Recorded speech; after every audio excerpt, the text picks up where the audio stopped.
आज आपको उत्तराखंड के पहाड़ों की एक झलक दिखा रहे हैं। कैसा जीवन यापन करते हैं हमारे उत्तराखंड में हमारे पहाड़ के लोग, हमारे घर के लोग, हमारे गांव के लोग।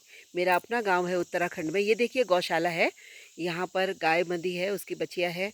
ये जानवर इस तरह से अभी बाहर बांध रखे हैं। पास में ये गौशाला है और ये यही और ये बगल में इसका घर है। इस तरह से ये घर बना हुआ है, आपको दिख रहा होगा। ये घर है और दूर दूर तक कोई घर नहीं है। चढ़ाई वाला रास्ता, पूरी चढ़ाई है, पैदल चलना है।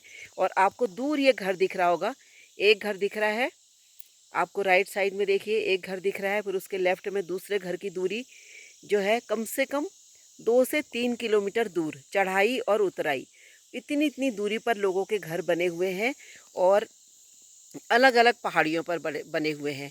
एक घर है, उसके बगल में हो सकता है कि एक से दूसरा कोई घर हो जाए और वहाँ पर केवल केवल 8-10 लोग एक साथ रहते होंगे। 2 परिवार हो जाएंगे तो 8-10 लोग होंगे। नहीं तो अब तो पहाड़ों में कोई परिवार ज़्यादा बचे ही नहीं है। एक परिवार में ज़्यादा से ज़्यादा 2 कोई बुजुर्ग रह रहे हैं। और गांव क्योंकि आने जाने के साधन नहीं है, पैदल चलना पड़ता है। मैं यहाँ आई हूँ कम से कम 3-4 किलोमीटर चढ़ाई चढ़ करके। अब इतना ही उतर के हम नीचे जाएंगे।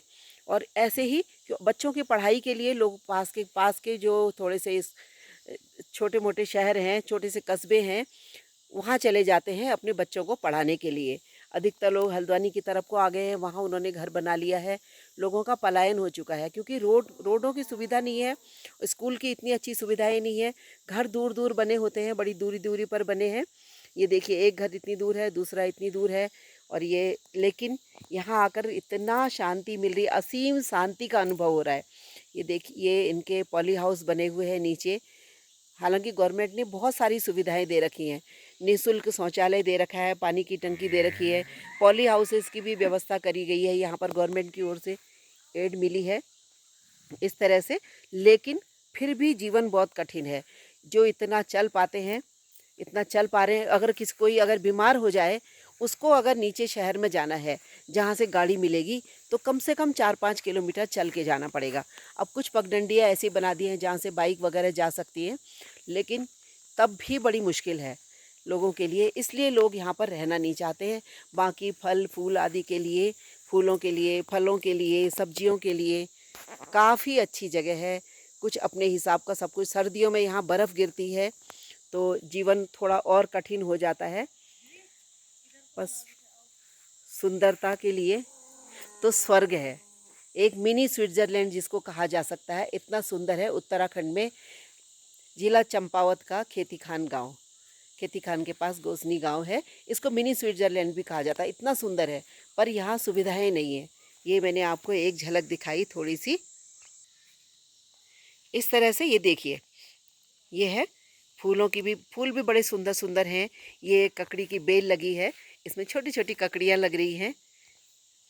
सर्दियों के दिन, अभी ये नवरात्रि का टाइम है, इस समय यहाँ पर ककड़ियाँ, खीरा, मक्के और ये माल्टा के पेड़ हैं। यहाँ पर माल्टा लगे हुए हैं, जिसको हिमाचल से आता है किन्नू, उसी टाइप का बहुत मीठा रसीला फल होता है ये।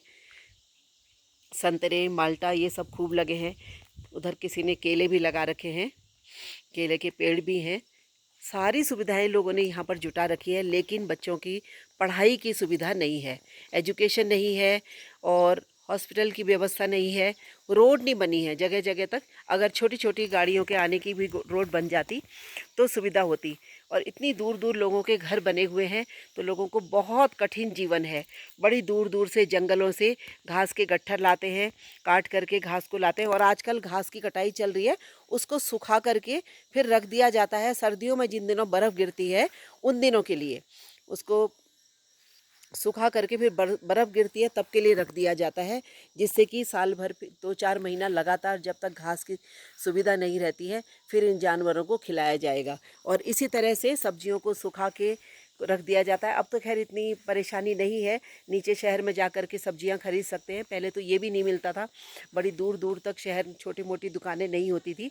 अब थोड़ा इतनी बहुत सुविधाएं हो गई हैं। फिर भी बहुत कठिन है उत्तराखंड के गाँवों का जीवन, बहुत कठिन है। लेकिन सुंदरता में इसका कोई सानी नहीं है।